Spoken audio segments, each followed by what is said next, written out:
Hey guys, I'm Denise. I'm Lindsay, and we're born this gay.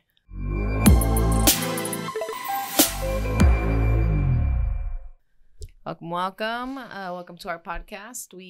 This is a channel for LGBT content for everybody. Oh, yeah. We're kind of here just to show the love, have some support, and just kind of be someone you guys can rely on a little bit. Yeah, and so today, if you didn't get from the title, we are going over camping. Whoop, whoop. Yeah. Yeah, it only seemed right since we are just freshly back from our camping trip. Yes. So we're going to share with you our mistakes, also the best tips that we've learned, everything we've learned in the couple years that I've gone camping.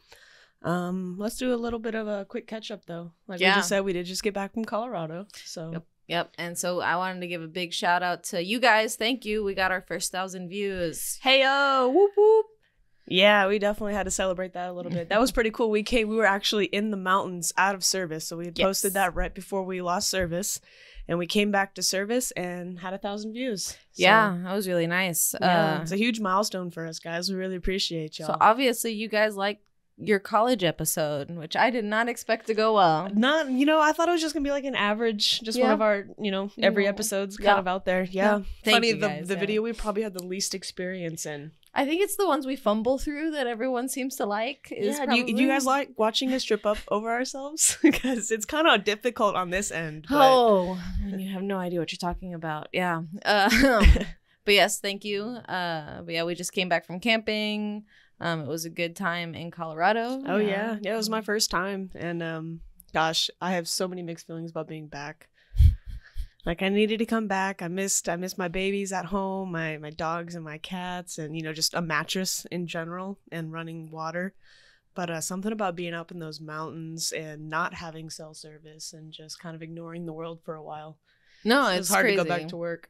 It's crazy, guys, and I understand for you that haven't been camping or don't really enjoy it. It is completely insane the amount of money and time that we will go and spend to sit on the floor or sleep on the floor. Yeah. Y'all, we drove 15 hours total there and then 16 back just to sleep on the floor on the mountains. Yeah. Yeah, where there's bears. True. So, accurate. Yeah. Just a constant threat all the time. Oh, yeah. But yeah, we drove for a very long time for that one. Yeah, that was the hardest part because we decided to take my my baby, my Lola, my puppy.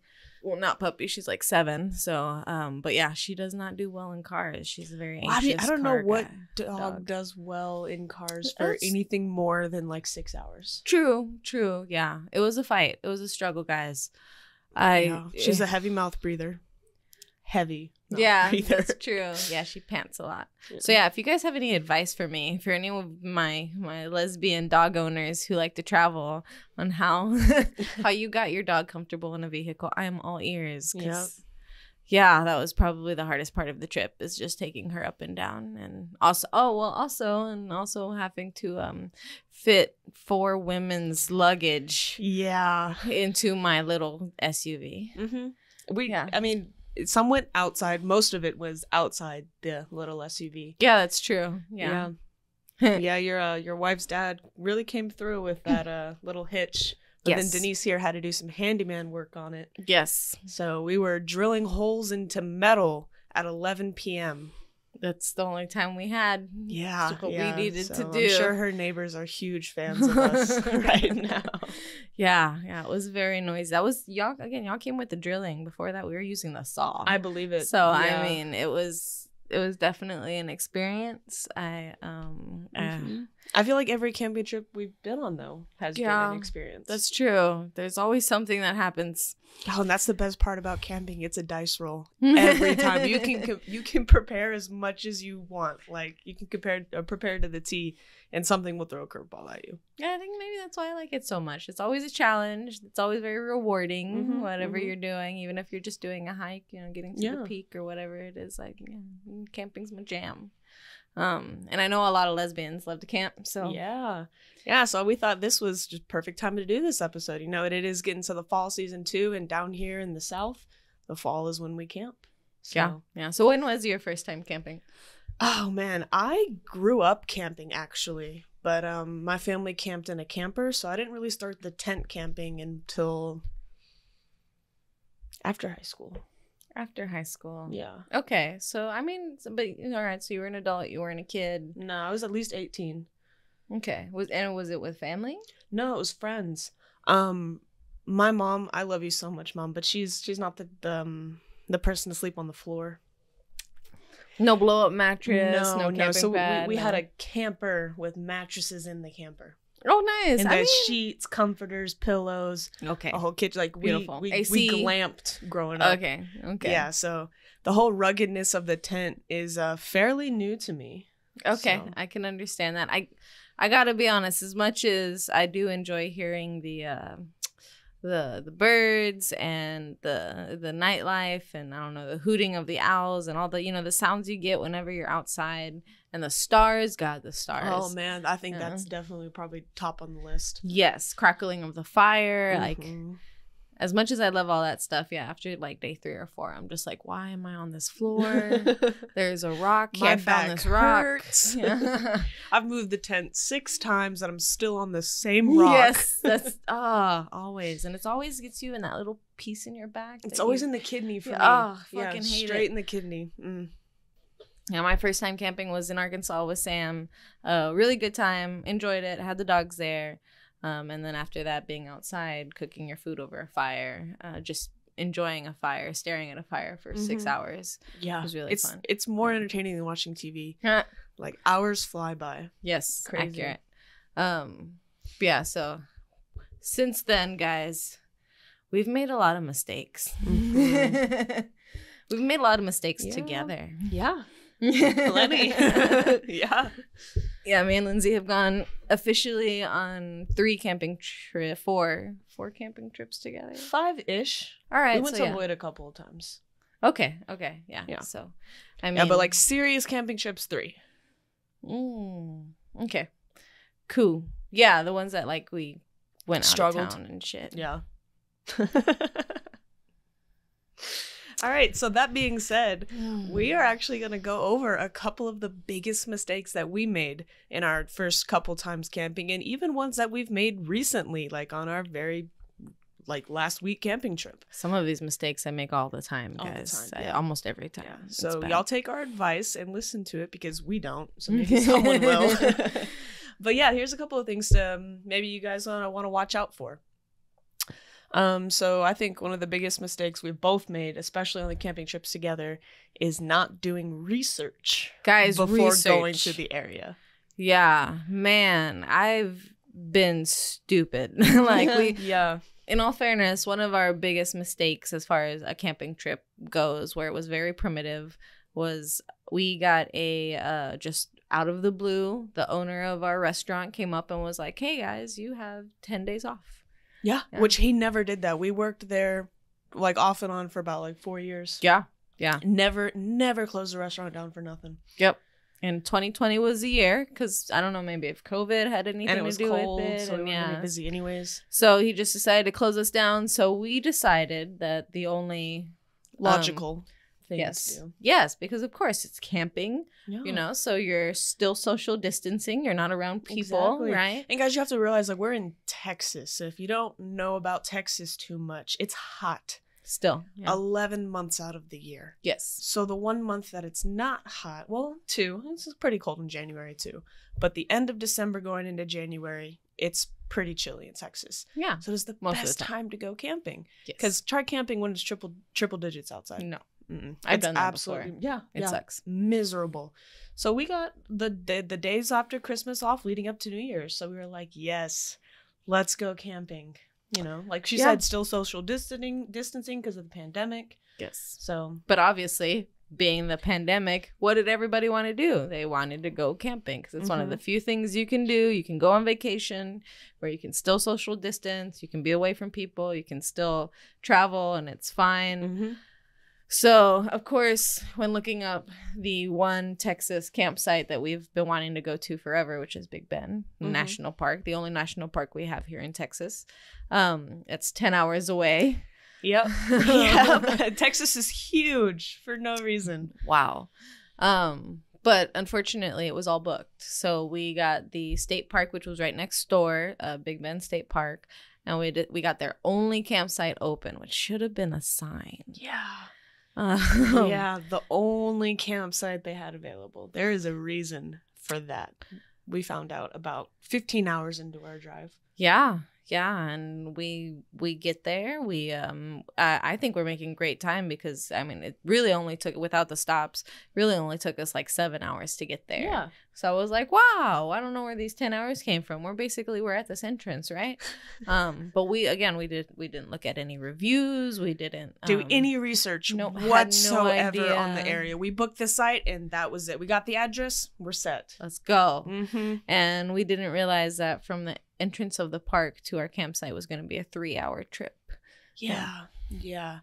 So the entrance of the park to the ranger station where we checked in was about 2 hours and 15 minutes. And so we get to the ranger station and we're like, all right, let's set. We're here to check in, this site number. And what did she ask you if we brought our own? Our waste disposal system. Mm-hmm. And I looked at her and I was like, what? Please explain. Yeah, and then she just politely told me that, there's no way we would be able to make it to the restrooms because our campsite was 40 minutes away, which also was another what? Yeah, 40 minutes away from the nearest restroom or the nearest civilization. Yeah, in a sense. Really, that was the other part. Campsite or people. Yeah, it was 45 minutes away. Mm-hmm. So we then had to purchase a $18 Home Depot bucket with a pool noodle on the outside of it. Y'all know, like one of those orange construction buckets? Yep. That was exactly the one. Yep. She's right. Yeah.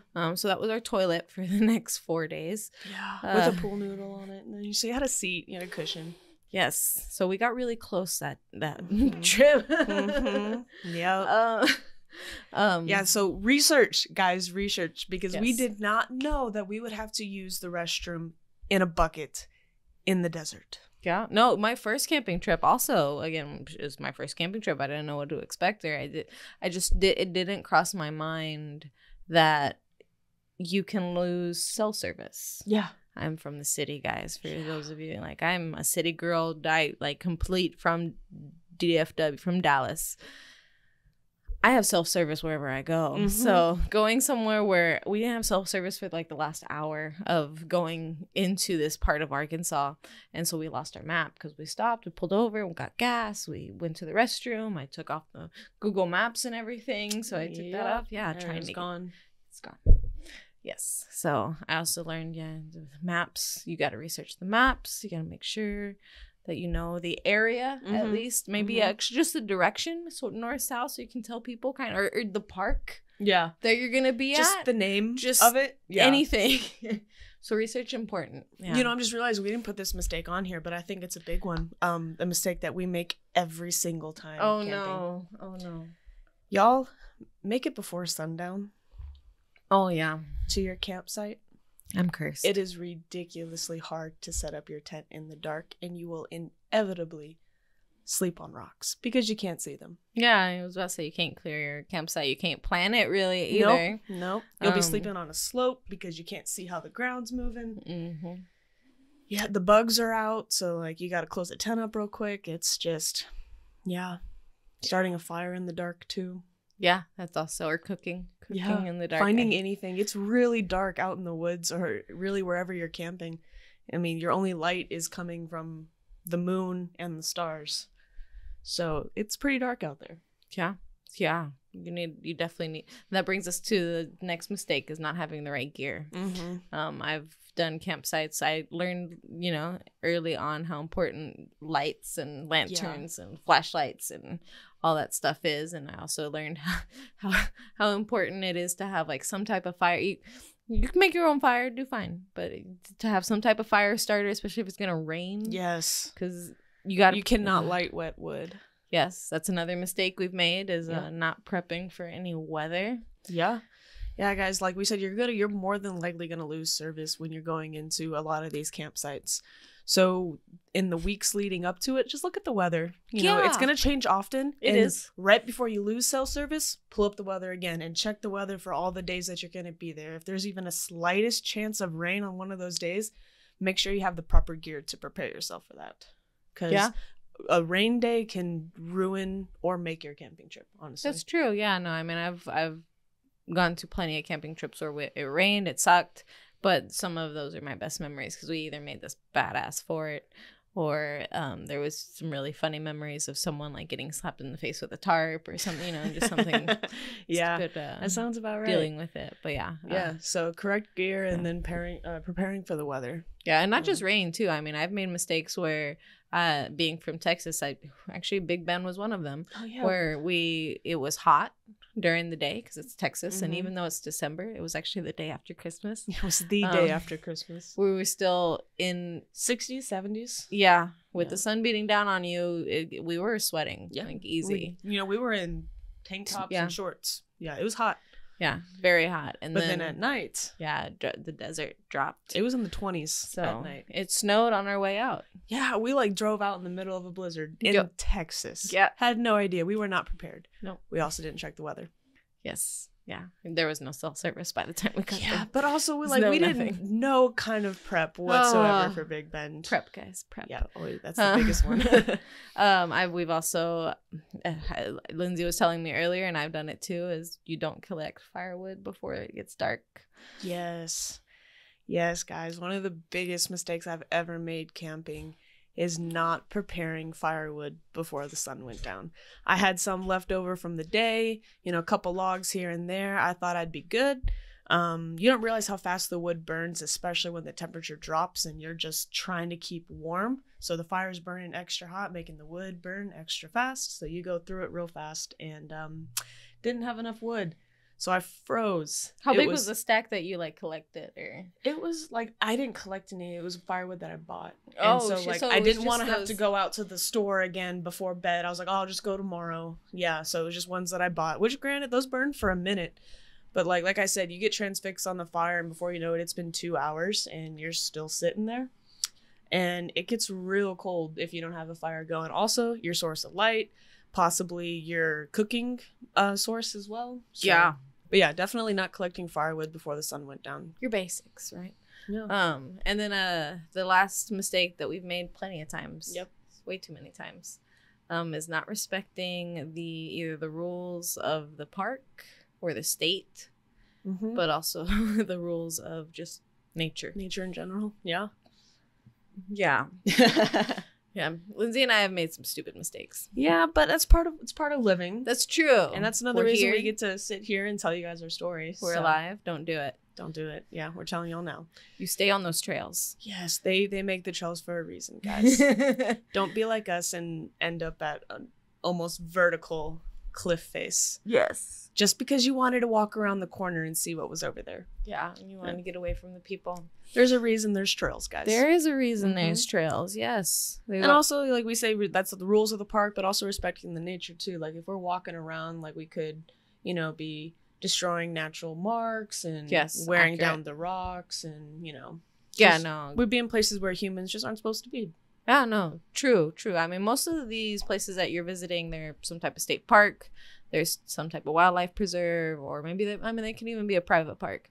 But someone has to preserve that land. And if you're walking off road, unfortunately, you're stepping on wildlife, plants. What they call the butterfly effect. Yeah, And I mean, this is specific nutrients for the woods. And and every time you walk, you do create a path. So you are then making another path that then maybe other people will start to follow. And then now y'all are just walking off into the middle of the woods and you don't know where you're going. Yeah. Yeah. Actually, I know places that they don't allow you to collect firewood out of the park for that reason, just because they don't have a lot of wood around, so it's not precious. Only that, guys, when you're collecting firewood, you need to make sure that you're staying local with where you're collecting it, because different parts of the forest may have different fungus and different organisms that are natural to that part of the forest. And if you move in this dead wood and burning it, you could be spreading that to a different part of the forest. You don't know if it has some kind of, tree-eating disease in it or anything to affect the animals in that area. So just be super careful when collecting firewood and just kind of stay local around your area. It took a friend of mine to have a brother go through his state park ranger school. don't know if I'm saying that right. And then he effectively explained to me why certain rules like that apply. And obviously it's because you want to preserve the nature. Those logs are important, you know, it's the only they're important to food the for breaking down process of different organisms. Yeah. So respect the rules, respect the nature. Don't get in trouble. Don't. They're there for a reason. Your life might be in danger if you don't. Ours has before. That's very true. It's scary, guys. Yes. So yeah. With that being said, I mean, guys, go camping, especially if you're lesbian. Actually, there's a which me and Lindsay should be going to next year. I hope. It just happened to fall in line on the camping trip that we had already planned. But they have a rainbow lesbian, well, not lesbian, LGBTQ camping outing here in the DFW. Yeah, no, I know a couple years ago, just with our friend group alone, we had what we called Les Camp. Yes. Yep, that was fun. Just having a whole bunch of people camp together. Actually, that's probably the way I'd recommend it to you guys, especially for your first time. There's something about comfort in numbers, because sometimes sleeping out in the woods in the middle of the night can get kind of scary. You're hearing noises, you're hearing wildlife moving around. Accurate. And you can't see very far. It's just, it can get a little scary. So protection in numbers. Y'all go camping with a whole group of friends. Go with your significant other. Go by yourself if you're experienced, because, man, is that a life changer. Oh, I've heard. I mean, now that I have a wife, I probably will never do it. I don't see myself, maybe, but I don't see myself doing it. But yeah, I've heard that solo camping is a huge deal. Like, it's huge. It definitely does things to you. So, I mean, I don't know if I could do 100% solo. I'd probably bring my dog. Okay, I mean, I would do that. Someone to talk to. Otherwise, I'm gonna end up like Tom Hanks and Wilson. I'm gonna start talking to a rock or something at some point. Lindsay comes back home with this full-fledged rock face. This is Tom. He's a part of the group now. Y'all, there's something about like building your own shelter that you're gonna stay in. You make your own food over a fire. Like, there's no buttons, there's no electronics you can press. I mean, you're gathering all the supplies you need, and you're just kind of living it. Yeah, in nature. I mean, that's usually why lesbians, that's what really attracts us, is just the sunsets and the wildlife and the outdoors. And plus, it gives us an excuse to pull out our big knives. Yes, true. Yeah. I mean, I have big knives here, but yeah, you're right. Yeah. I mean, it gives me an excuse to actually wear it. Yeah. Nice. Sport it around the campsite. Hey, I mean, it's useful. Yeah. I mean, you cut a water bottle in half. I think that was needed. That was needed. Yeah, it was useful. It was useful. Okay. So yeah, as far as our tips, guys, they pretty much come from our mistakes, but you know, I mean, you learn from your mistakes. Isn't that how it goes? So please, learn from our mistakes. Don't make those mistakes. The first of being, guys, please prep. Yes. And research. Prep and research. This is the first camping trip that we went on where we prepped our meals. Yeah. We've never done that before, y'all. Game changer. Yeah, we pre-made breakfast burritos. Amazing. Froze them, took them along, so all you had to do was throw them on the coals in the morning or on Denise's handy dandy little propane grill. It was nice. And they're ready to go. There's no dishes to do. There's no mess to clean up. It was all ready to go. We also pre-made some taco meat, and we had crunch wraps one night. Yo, if I find it again, I'll link it in this description down below. There was another YouTuber out there that really helped us out on those meals. It was either BuzzFeed or Tasty. I'm pretty sure it was BuzzFeed. But yeah, they gave us like a list of camping meals, and man, that crunch wrap. Yeah. Super easy, super fun. Filling. And amazing. I mean, I would cook that in my oven here. Yeah. Was that good? Yeah, honestly, I would too. Yeah, guys, when it comes to like prepping, just prep whatever you can, freeze it beforehand. Like we made all of our sandwiches beforehand, so you don't have to worry about any like taking spare meat and cheese. Because anytime I've gone with you, I've always had my camping set, my cooking stuff and stuff. So what would y'all do before that? Because I think even that cooking set, I've always camped with a cooking set. No, I've When I've gone camping, I've taken like a pot or pan. Okay. But I usually just do like the stick over the fire, or I had like a sandwich press to put in the fire as well. Got you. Like, yeah, no, I definitely didn't eat the best before I started camping with y'all on campsites. It was very much so just whatever I could heat over the fire real easy.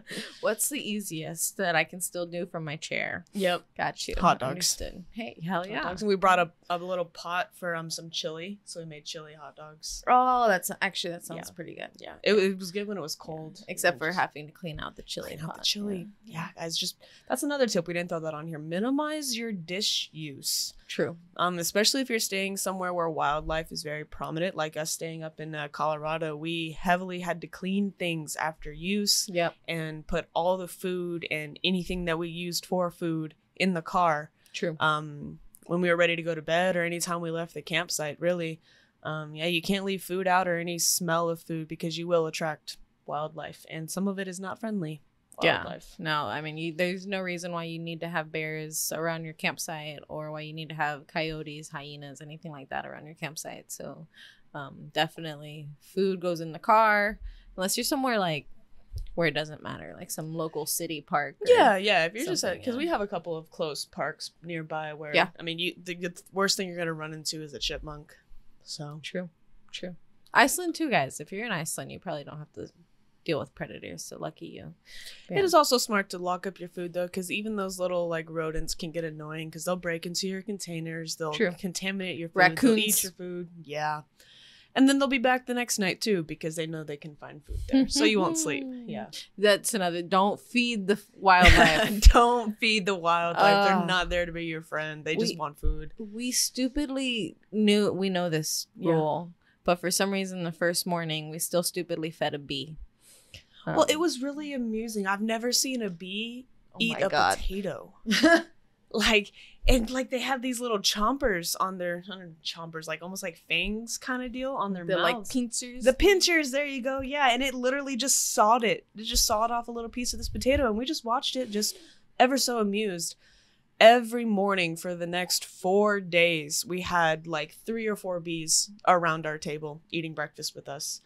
So yeah, I mean, even the smallest of animals, they learn. Oh yeah, they know to come back. They're like, hey, if I'm around these humans around this time, I'm gonna get some food. That's right. Also, we learned that too. Bees are attracted to potatoes. Yeah. I mean, yeah, there's sugar. That makes sense. Sugar. I didn't say. Wouldn't have thought. Yeah, me neither. Me neither. Like when I looked at the burrito at first, I was like, "There's literally nothing in here that you're gonna want." And then he went for the potato. I'm like, starch, okay, fair. Sugar. That's fair. Yeah. But yeah, guys, research your meals. Go prep those first. Research the area. Print out a map. Download You're gonna want to know where like the nearest grocery store is, nearest convenience store is. If you need to run somewhere quick, because I promise y'all, y'all are gonna go through ice faster than fast. If you're staying more than 2 or 3 days, you're most likely gonna need to do an ice run at some point. Yeah, and then if you're staying more than 2 or 3 days, you're most likely gonna need to do a firewood run as well. Yeah. Because I know a lot of, especially down here in Texas, there's not a lot of campsites where there is easily grabbable firewood. Yeah, no, most campsites in Texas, they prohibit you from gathering firewood. Yeah. Typically, usually you have to bring your own. Yeah, well, that also being said, guys, if y'all are gathering firewood, there is a correct way to gather it. You never pull off of a tree. You always grab dead from the bottom. If it snaps, it'll burn. If it bends, it's not going to burn. It means it's still alive, so just leave it where it is. Yeah. True. Yeah, don't ever grab from a live tree. 1, because it's not going to burn. And 2, why would you hurt a tree like that? That's not nice. That tree didn't do nothing to you. Damn right. Yeah, I mean, it burns, but it's going to be really smoky. And that's the last thing you want. Trust me. If you're burning something alive, you're going to get like lots of white smoke everywhere. And Lindsay knows it burns your eyes. It's so bad. Oh, that'll actually bring us into our next one then, the correct gear. We could throw that in there. Y'all, you know those like protective glassware that you wear, like, if you're working in a shop or if you're shooting at a gun range, you wear those clear glasses? Bring those with you camping. And you just sit next to the fire, pop those on. Man, that smoke can't touch you. It's phenomenal. I learned that from you, Denise. Thanks. It blew my mind. I mean, hey, it worked. It worked very well. Because that smoke follows me around. It does. Fire. I will circle the fire, and they just watch as I'm circling, and the smoke follows me Actually, throughout the that's one of the entire reasons thing. I really like bringing Lindsay is the fire goes towards her. Yep. So I just use, as long as you sit opposite, then you're clear. So I'm the best person to camp with, guys, because I will take all of the smoke inhalation. Yeah, no, but gear is important. So yeah, Mhm. definitely bring the best gear. So glasses are good. The biggest thing, since you're not going to be around electricity, most likely is lights. Lights, lots of flashlights. Bring lots of batteries. If you can't bring lots of batteries, bring extra flashlights with fresh batteries. Or one of those like solar, things Oh, that yeah, you can, yeah. or just lots of rechargeable. What do you call it? Mhm. Like if your car can charge things in the. Oh, also portable charger. Yeah. Yeah, Mhm. that's a good thing to bring also as well. But another one that you taught me to bring is those headlamps. Those wings that just pop on the top of your Yes. head. You don't got to hold nothing. Your hands are free to pick up whatever you cook meals or gather your wood or whatever you need to do. Hands are free for it, and you can still see. No, actually, the big light tip that I've gotten over the years, I got from your bestie, and I need to find something like it, but that's solar powered. But it's he brings a rope light, which I absolutely love, guys. Like it's a rope light, so you can put it around your campsite. You can string it around if there's a gazebo somewhere, some type of shelter. You can string it around the chairs. I forget that he does that. Oh, yeah, it's so nice. Genius. Yeah, but unfortunately, it's one of the ones that you have to plug into an outlet, so we have to get electricity. We rarely camp at a site with electricity. Yeah, true. So we really got to find one that's like solar powered or battery or something to where we can just use it. But yeah, lighting is important. Lanterns are important. So definitely make sure that you have something. Flashlights are cool. Yeah, because you can point them things, but I wouldn't rely on if you just have a flashlight, because there's going to be times where you want that hand free. Yeah. And then also just like a lantern just for just general light around, because you're not always going to want that, because the flashlight only shines light whatever you point it in. A lantern will give you like a broad spectrum of light.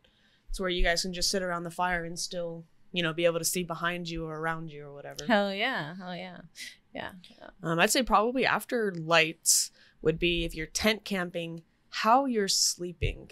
Yes. That can definitely make or break your camping trip. For a while, I was doing just the stacking up a whole bunch of blankets, kind of making myself a pallet like I used to do as a kid. I did that too. Yeah, and golly, does your back hurt? Like you find every single rock, pebble, little speck of dirt possible on the ground beneath you. No matter how many blankets you bring. No matter how many.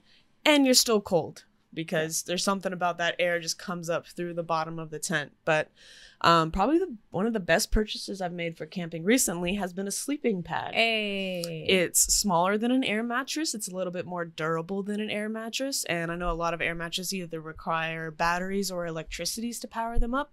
This one, I just open it up, put a little bit of air with my mouth in it, and it blows up. Just about, I'd say, probably like 3-4 inches. Good and stuff. It has like a nice little cushion in there as well as some air. So I slept like a baby in Colorado. Hey, I really did. Like stuff. I could sleep on my side. I could sleep on my stomach. I could sleep like I was on a mattress. Yeah, no, sleeping pad also changed my life. So yeah, and even without the sleep, if you don't want to invest in, or if you can't invest in a sleeping pad right now, because they are kind of pricey. I'm not sure. Mine was a gift, so I don't know. Yeah, you know what? Babe bought mine. Okay, so they've been a gift for both of us. Yeah, but yeah, I feel like they're about the same as an air mattress, though. I was about to say if you can't find one, go to your local Walmart, get just a simple air mattress. I know plenty of friends who do it. What's nice about the air mattress that I'm a little jealous of compared to the sleeping pad is the air mattress will go into a container like this big. Whereas a sleeping pad is an actual big. It looks like a sleeping bag. Yeah, so that's the only drawback from a sleep. I love my sleeping pad, but you do see people who do with an air mattress just fine, and they just get the battery powered air compressor or whatever it is. So yeah, that's fine. Also, if you just don't have either of that and you're balling on a budget, you can use a yoga mat, and that kind of I didn't even think about that. Helps a little bit. Yeah, if you don't have a shit ton of blankets, because that's what I did too. And it's not bad, guys. I mean, like the first night and a half, it's bearable, but then after that, if you're staying for more than 3 days, I'd recommend getting something a little bit more cushionable to sleep on. Yeah, because that third day, you're gonna be missing your bed. Yeah, a lot. Yeah, and that also brings you into like the preparation mistakes that we've made. You want to look at the weather because, like we said, the temperature can drop like up to like 60 degrees at night compared to the day. So you want to make sure that you have either a really, really good sleeping bag, something that's meant for cold temperatures, True, or you're bringing multiple blankets, or both. I mean, I'm a little bit of a wimp when I sleep. I have to have a sleeping bag and like 2 blankets on top of me. this was the first set. time I'm trying to minimize. I'm trying to minimize. Yes. But I'm trying to minimize the amount of gear that I bring for every camping trip. So we're trying to get it down, me and Sam, between us. It's kind of working, kind of not. But the one thing that I was able to get rid of this time was the extra blanket. Like I was able to literally just my sleeping bag by itself was really nice. It's I guess, what do you call it? It's all seasons. So it worked really well for the really cold. I just zip myself up and curl myself in. One of those mummy ones too. Yes. Yeah. She literally is one of those you wrap your head up in it and your feet get skinnier as they go down, so you look like a mummy. It's great. I slept really well. Well, that was very warm the whole time. I didn't sleep. We were at an angle, so it was kind of funky depending on what night it was. But as far as warmth, that sleeping bag was awesome. I say, me and Issa, we just sleep touching each other all the time. So she went out and got a double sleeping bag. Yeah. Y'all, this thing is the size of a queen bed, and it's a sleeping bag. We both have our own zippers on the side. It had like a little pull up so you could cover up your face if you wanted to. Yes. And like you could cuddle with your babe in there. It's actually, that was pretty cool. Goals. Yes. Yeah. It's awesome. Yeah, but it also, like I said, wasn't the thickest, and it's also very big and wide and open, so a lot of cold air gets in there. Okay. Yeah. So I have to bring the extra blankets. Okay. Understood. Yeah. Understood. Yeah, sleeping bag for the win. But another way, if you're just trying to help with the weather, that little bit of gear that I promise you want in your camping bag, whatever, even if you're like backpacking, even if it's small, as a tarp. Yes. So many uses for a tarp, guys. You have no idea. So we will lay one under our tent because it will give us like a air barrier between the dirt, the cold dirt, or the hot dirt, or the hot ground. Yeah. Whichever season you're in. It'll give us a little air barrier, and then on top of that, it keeps us from getting too wet, which I learned the hard way. Yeah. I don't realize that morning dew that sits on the ground will actually get into your tent as well if your tent is directly on the ground. So you'll wake up and you'll be wet, exactly that. Like you'll just kind of just be sticky wet everywhere and just have little puddles in your tent, and you're like, where did that come from? Fucking sucks. Yeah. So the simple solution to that is a little tarp underneath your tent. It keeps you warm or cooler and keeps you dry. Yeah, I was about to say, and from other ways too. I mean, it keeps you dry overhead. I've used it whenever it rains. I'll use a couple trees and some rope to give us, or even some shade to give us some shelter. That's another thing I learned from you. Camping, you can never bring too much rope.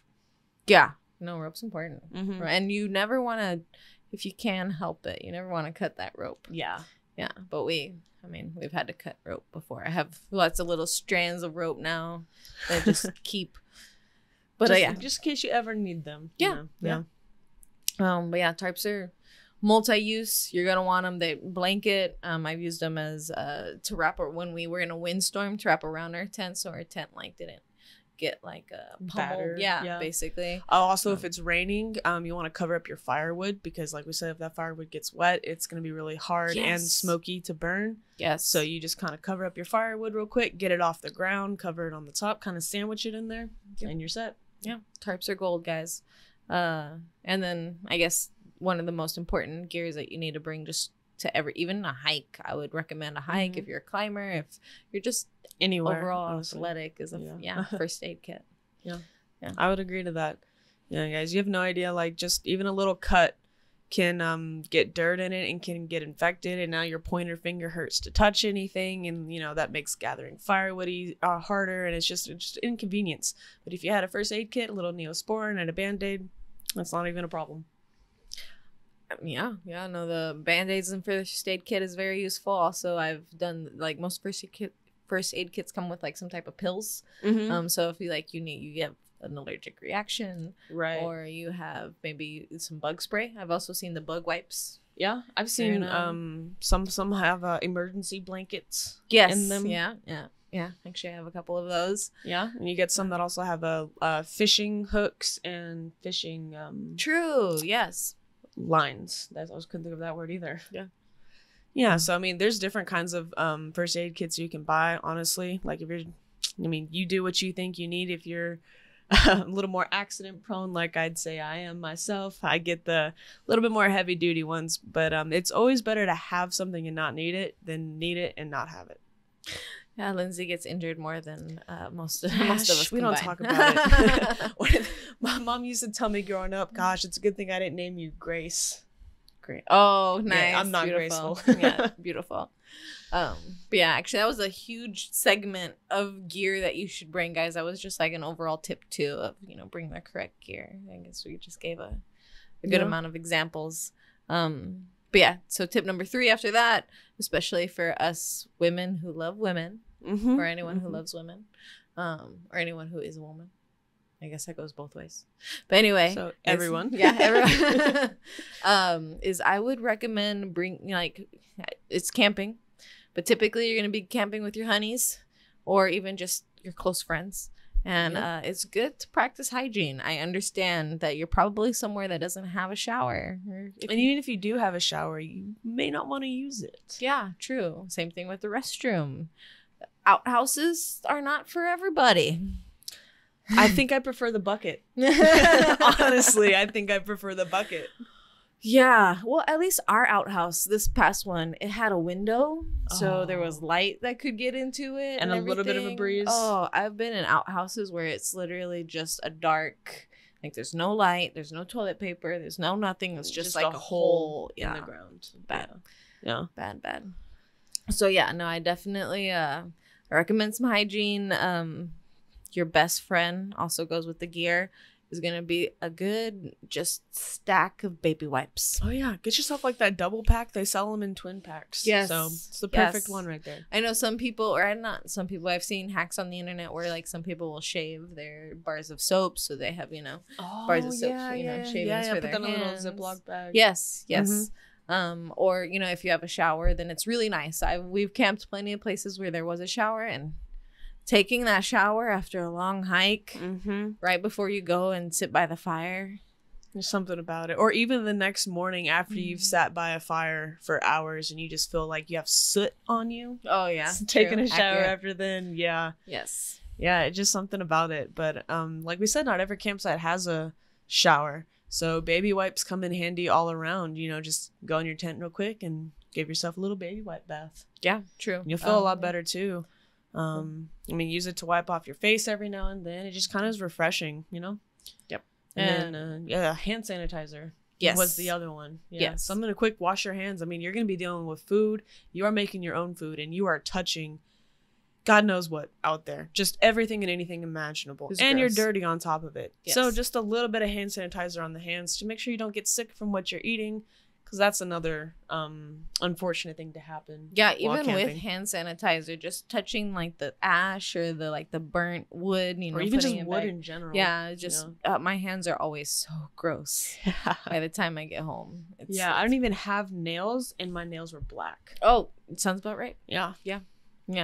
So hand sanitizer, especially for you lesbians out there, they come in handy. I promise you. Baby wipes too. Yeah, and then I guess that brings us to tip number 4. Kind of hygiene kind of goes into this, but guys, nutrition. You're camping. You're not a Neanderthal. We've heard it since we were younger. You are what you eat, right? So if you're going to be spending hours out in the sun, hours outdoors, especially if you're going on hikes, you want to make sure that you are ingesting the proper things, honestly. Lots of fruits, lots of vegetables, protein. I would definitely compare camping with doing some type of athletic event outdoors, because you're not going as intense. There's a lot of downtime. Yeah.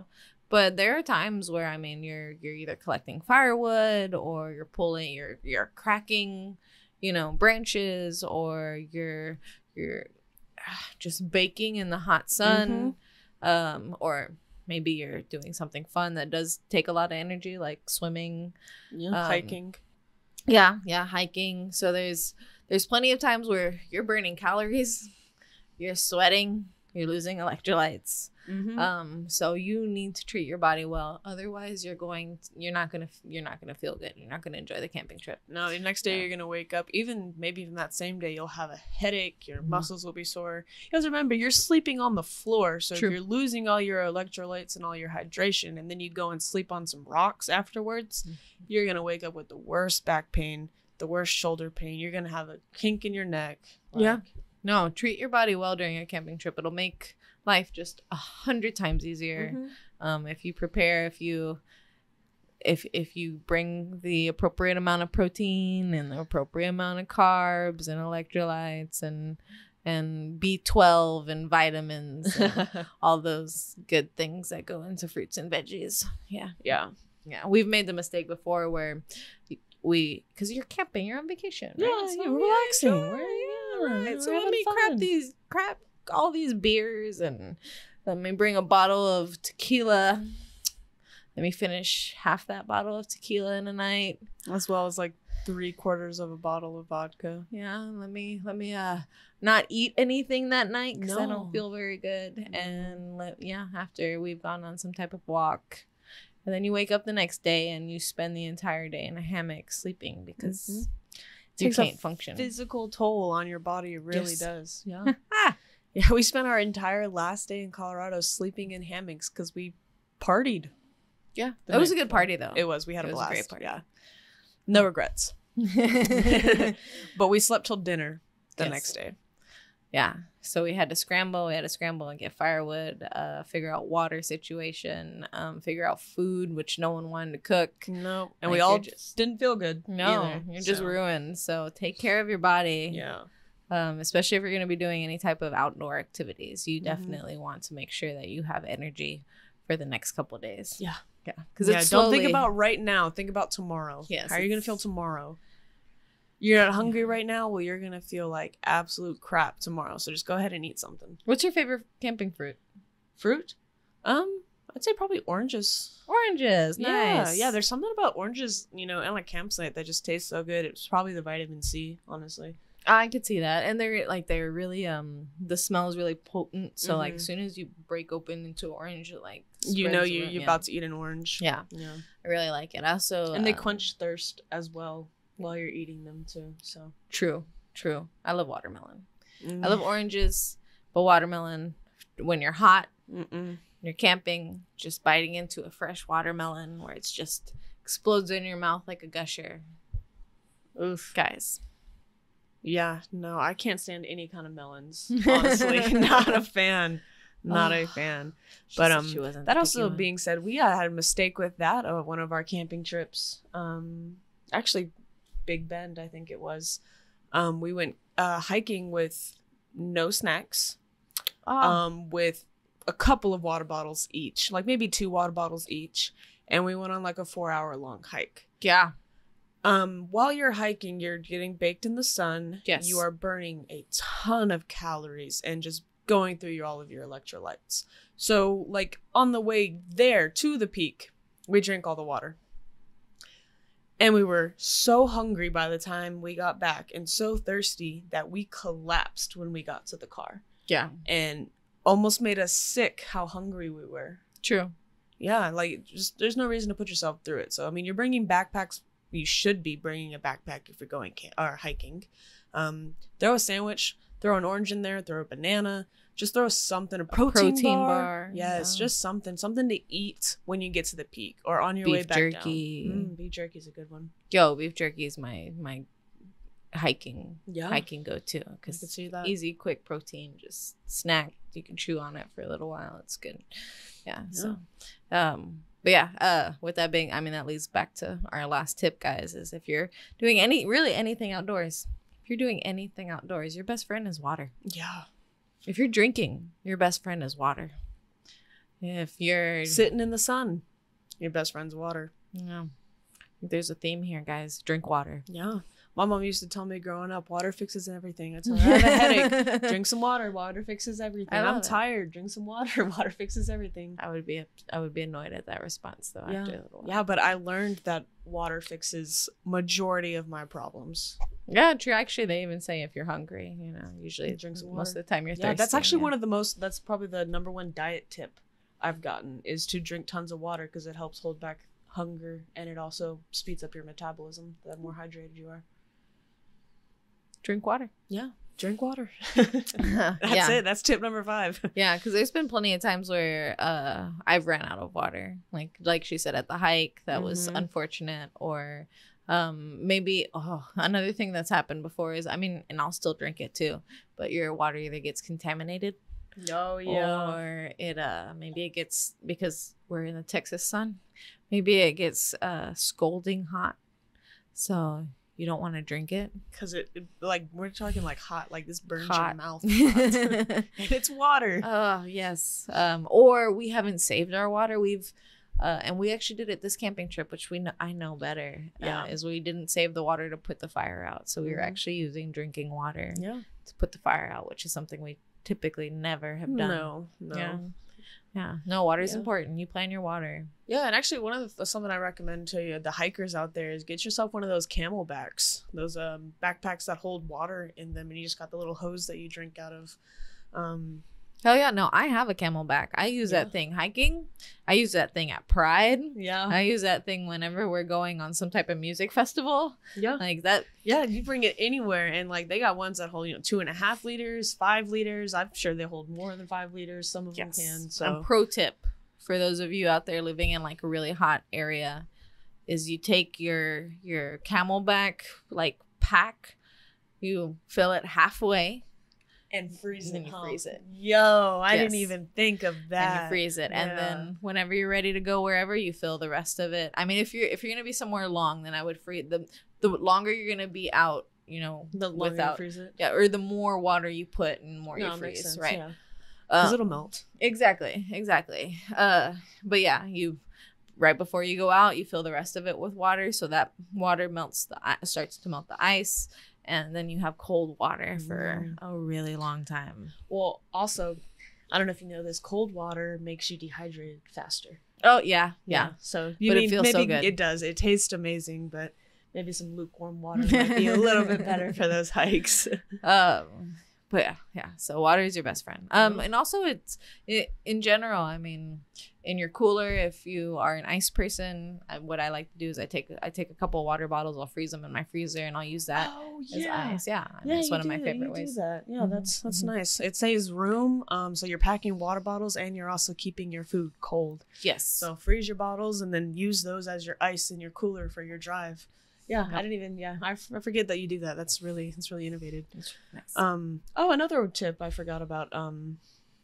Drinking ice. You don't realize that you need a separate cooler for drinking ice, because if you have all of your ice stored with your food, do you really want to drink that? Your hands have been all over it. There's more than likely a ton of dirt in there. And so just bring a small little cooler, pour a little bit of that bag of ice in there, and you'll have ice to drink. Yes. Or if you don't have a small cooler, then just keep one bag of ice bagged. Yes. Yeah. So that way you don't have to keep dipping into the cooler of grossness. Yeah, you're gonna get some meat juices. Oh yeah, or just everybody's flakes. Hands have been in there. Yeah. Which camping's already gross, guys. If you're someone who doesn't really enjoy dirt or germs or anything, I don't recommend camping. No, you probably won't have the best time, but there are bugs too. Yes. If no one told you that, outside there are tons of bugs. Yeah. If you're really not into bugs and you like the cold, you can go during winter. But other than that, it's really cold then. Yeah. Oh yeah. But you don't have mosquitoes, which is nice. Oof. But otherwise bug spray. Yeah. True. Yeah. All right, guys. So that pretty much takes away. So prep, research, please. Yes. Bring the correct gear. If it's seasonal, same thing. You want to have if it's hot, bring hot gear. If it's cold, bring cold gear. Like make sure you're dressed appropriately. Gear. Gear is important. Practice your hygiene. Oh, yes. Especially if you're trying to get some while you're camping. And then nutrition. Nutrition will save your life. Yes. For sure. It'll make your camping experience so much better if you actually start to think what you're putting in your body or how you're treating your body. And then the big one, which anything. Water. Yeah. Water fixes everything. Yes. So definitely keep those 5 tips in mind when you're planning your next camping trip. I know camping season is upon us because it's September. So exciting. But yeah, and then I guess now is our favorite part. All right, so coming out story time, guys. We're still going off this BuzzFeed article. We're waiting for those submissions for those coming out stories. So y'all send them to our email or post them in the comments down below. But or is it your turn to read the story, or is it mine? I mean, I'm down to read it. But yeah. Denise is going to read the story today. Okay, yeah. So today our story is from JTT Can Get It. It goes, I was 29 years old, in parentheses, when I came out, and didn't know what to expect from my mom. She's a devout Christian and genuinely believes and thinks about what she believes. Okay. She has a few gay friends, but has made it respectfully clear that she doesn't agree with, quote, that lifestyle. When I told her I was queer, she thought for a long time and just said, Jesus never told us who we could and couldn't love. And I was shocked. Wow. I actually asked her to repeat herself because it didn't seem like something she'd ever say. It was such a positive experience. Wow. Okay. Yeah. Yeah. So, I mean, guys, you'll never know how someone in your life is going to take you coming out. So, I mean, all you can do is come out and see how it goes. True. Yeah. I mean, a short but quick story, but yeah, she basically. I loved that story, actually. She was worried. Yeah, I was about to say she was worried about her mom. Her mom basically was like, no, it ain't no big deal. So yeah, I love it. That's awesome. And I like that. That brings us back to our Easter episode, actually. Jesus never told us who we could and couldn't love. Damn right. Yeah, there's nothing in the Bible that talks about that. Y'all don't let anyone tell you different. True, guys. Yeah, again, you are who you are because of how you were made, right? So. Exactly. And if whoever made you that way, then it should be okay, right? Damn right. But all right, so guys, that's the end of our episode. If you found anything was useful, if you really enjoyed what you saw, if you found value in it. If you guys have some camping tips of your own, as you can tell, we are still very inexperienced. So inexperienced. We like to think we're a little ahead of the game, but we know we're not. Yeah, we're baby lesbians. Yeah, it's fine. For sure. Baby camping lesbians. Yo, yeah, we passed on the way back here a lesbian couple in their big truck, trailing along their little camper behind them, and I was just like, yeah, they had lesbian stickers all over the back of that camper. I want goals. Yeah. So maybe like when we hit 40s and 50s, we'll move to the RV style camping. Until then, I like this tent camping. Yeah, I was best. Yeah, I enjoy it right now as my back can take it. Yeah, we're down. Until then. But yeah, guys, so if you want to reach out to us, we do have, please comment down your stories below. There's also our email, so borngaypodcast@gmail.com. Yep. We always will link that down in our description for the episodes. But yeah, let us know, how did you come out? Was it funny? Was it horrible? Was it life-changing? Did you hate it? Did you have no reaction from your mother? I want to know. Yeah. Oh, guys, and a little preview of what's to come. I know for our very first episode, Denise and I shared our own coming out stories, but we thought we'd go ahead and put our coming out stories out there again. So y'all stay tuned for the next couple of episodes, and you'll be able to hear how we came out, since we're asking y'all about that. It's only fair that we share it as well. Yeah. But I still want, so comment. Also, help us out with the channel, guys. Subscribe. Yeah, we appreciate all the views that we're getting. Y'all let us know what we can improve on, something to keep y'all's attention a little bit more. But I mean, even if you're only watching like the first half of the video, just like it. It's okay. I mean, no one has to know. Just a quick little like. True. And I meant to like mention this. So normally we ask for your coming out stories, which typically for any lesbian usually includes you coming out to someone in public. But I also want to know, how did you come out to yourself? Like, when did you realize that you were gay? Yeah. When did it pop in your head? You were like, oh shit, I might be a lesbian. Yeah, you know what? I like the same sex. Yes, exactly. So All those please, girls that you just wanted to be friends with growing up, come on. Did you just want to be friends with them? Let us know when that realization hit, guys. Yeah, so definitely send us a little message. If you want to be anonymous, that's totally fine. Just throw it in our email, and we'll be the only ones. We'll put you guys on our next podcast. Woo! Yeah. All right. So with that being said,